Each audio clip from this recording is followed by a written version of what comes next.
Buenos días, profesor. Mi nombre es Luana Stacy Purre Vicente, del tercero B de secundaria del Colegio Alexander von Humboldt, y el día de hoy les voy a hablar acerca de la obra El abuelo, escrito por Mario Vargas Llosa. Cada vez que el viento desprendía una ramita o golpeaba los vidrios de la cocina que estaba al fondo de la huerta, haciendo ruido, el viejecito saltaba con agilidad de su asiento improvisado, que era una enorme piedra, y espiaba ansiosamente entre el follaje. Pero el niño aún no aparecía. A través de las ventanas del comedor, abiertas a la pérgola, veía en cambio las luces de la araña, encendidas y a rato, y bajo ellas las sombras medio deformes que se deslizaban de un lado a otro con las cortinas, lentamente. El viejecito había sido corto de vista desde joven y también algo sordo, de modo que eran inútiles sus esfuerzos por comprobar si la cena había comenzado o si aquellas sombras movedizas las causaban los árboles más altos. Regresó a su asiento y esperó. La noche anterior había llovido y la tierra y las flores desprendían un agradable olor a humedad. Pero los insectos abundaban y los esfuerzos desesperados de don Eulogio, que agitaba sus manos constantemente en torno del rostro, no conseguían evitarlos, a su barbilla trémula, a su frente y hasta las cavidades de sus párpados. Llegaban cada momento lancetas invisibles a punzarle la carne.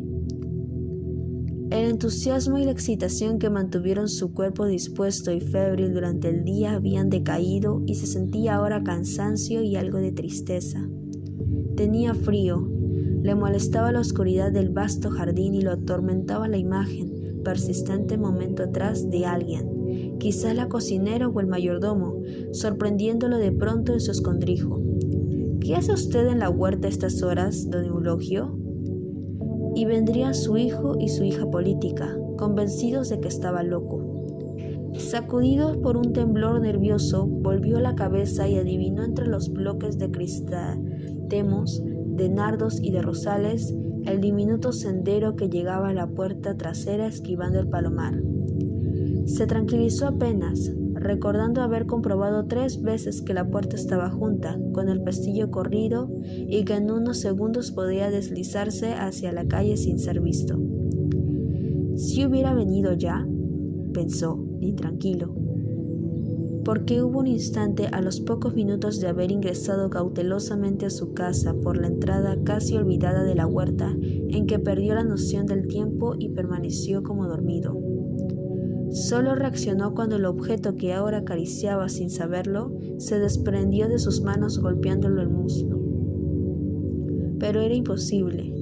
El niño no podía haber cruzado la huerta aún, porque sus pasos lo habrían despertado o el pequeño habría distinguido a su abuelo, encogido y durmiendo, justamente al borde del sendero que debía conducirlo a la cocina.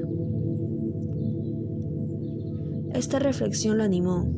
El viento soplaba con menos violencia, su cuerpo se adaptaba al ambiente, había dejado de temblar.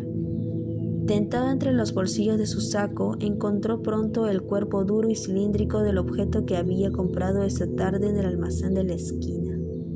El viejecito sonrió regocijado en la penumbra, recordando el gesto de sorpresa de la vendedora. Él había permanecido muy serio, taconeando con elegancia, agitando levemente y en círculo su largo bastón enchapado de metal, mientras la mujer pasaba frente a sus ojos cirios y velas de sebo de diversos tamaños. «Esta», dijo él, con un ademán rápido que quería significar molestia por el quehacer desagradable que cumplía. La vendedora insistió en envolverla, pero don Eulogio se negó, abandonando la tienda con premura. El resto de la tarde estuvo en el club, encerrado en el pequeño salón del Rocambor donde nunca había nadie. Sin embargo, extremado las precauciones para evitar la solicitud de los mozos, echó llave a la puerta. Luego, cómodamente hundido en el confortable de suave color escarlata, abrió el maletín que traía consigo y extrajo el precioso paquete. La tenía envuelta en su hermosa bufanda de seda blanca, precisamente la que llevaba puesta la tarde del hallazgo. A la hora más cenicienta del crepúsculo había tomado un taxi, indicando al chofer que circulara despacio por las afueras de la ciudad. Corría una deliciosa brisa tibia y la visión entre grisácea y roja del cielo sería más sorprendente y bella en medio del campo. Mientras el móvil corría con suavidad por el asfalto, sus ojitos vivaces, única señal ágil en su rostro flácido, lleno de bolsas, iban deslizándose distraídamente sobre el borde del canal vecino a la carretera, cuando de pronto, casi por intuición, le pareció distinguir un extraño objeto. «¡Deténgase!», dijo, pero el chofer no lo oyó. «¡Deténgase! ¡Pare!». Cuando el auto se detuvo y en retroceso llegó al montículo de piedras, don Eulogio comprobó que se trataba efectivamente de una calavera.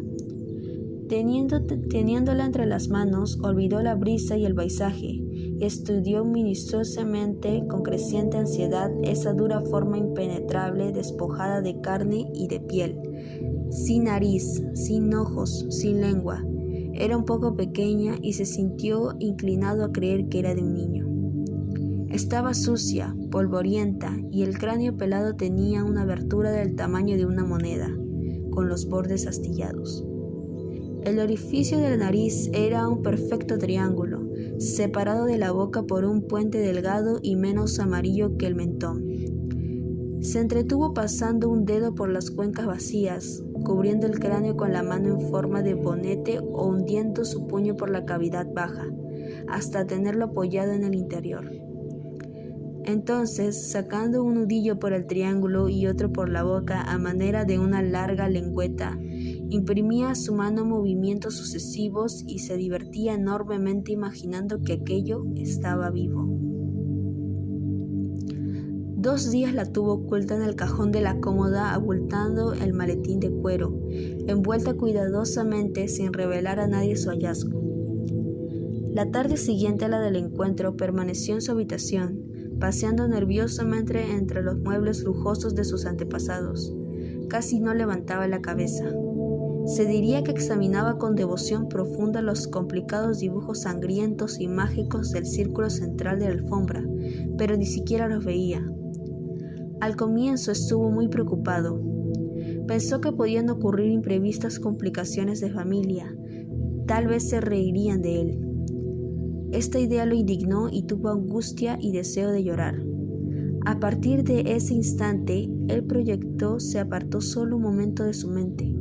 Fue cuando de pie ante la ventana vio el palomar oscuro, lleno de agujeros, y recordó que en una época cercana aquella casita de madera con innumerables puertas no estaba vacía y sin vida, sino habitada de animalitos pardos y blancos que picoteaban con insistencia cruzando la madera de surcos y que a veces revoloteaban sobre los árboles y las flores de la huerta.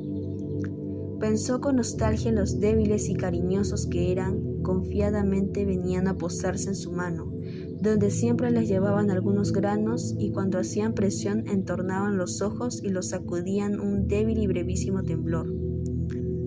Luego no pensó más en ello. Cuando el mayordomo vino a anunciarle que estaba lista la cena, ya lo tenía decidido. Esa noche durmió bien. A la mañana siguiente recordaba haber soñado que una larga fila de grandes hormigas rojas invadía sorpresivamente el palomar, causando desasosiego entre los animalitos, mientras él, en su ventana, advertía la escena por un catalejo. Había imaginado que la limpieza de la calavera sería un acto sencillo y rápido, pero se equivocó. El polvo, lo que había creído polvo y tal vez era excremento por su aliento picante, se mantenía soldado en las paredes internas y brillaba como metal en la parte posterior del cráneo. A medida que la seda blanca de la bufanda se cubría de lamparones grises sin que fuera visible que disminuía la capa de suciedad, iba creciendo la excitación de don Eulogio. En un momento indignado, arrojó la calavera, pero antes de que ésta dejara de rodar se había arrepentido y estaba fuera de su asiento, gateando por el suelo hasta alcanzarla y levantarla con precaución. Supuso entonces que la limpieza sería posible utilizando alguna sustancia grasienta. Por teléfono encargó a la cocina una lata de aceite y esperó en la puerta al mozo, arrancándole con violencia la lata de las manos, sin prestar atención a la mirada inquieta con que aquel intentó recorrer la habitación por sobre su hombro. Lleno de zozobra, empapó la bufanda en aceite y al comienzo con suavidad, luego acelerando el ritmo, raspó hasta exasperarse. Comprobó entusiasmado que el remedio era eficaz. Una tenue lluvia de polvo cayó a sus pies durante unos minutos, mientras él ni siquiera notaba que se humedecían sus dedos y el borde de sus puños.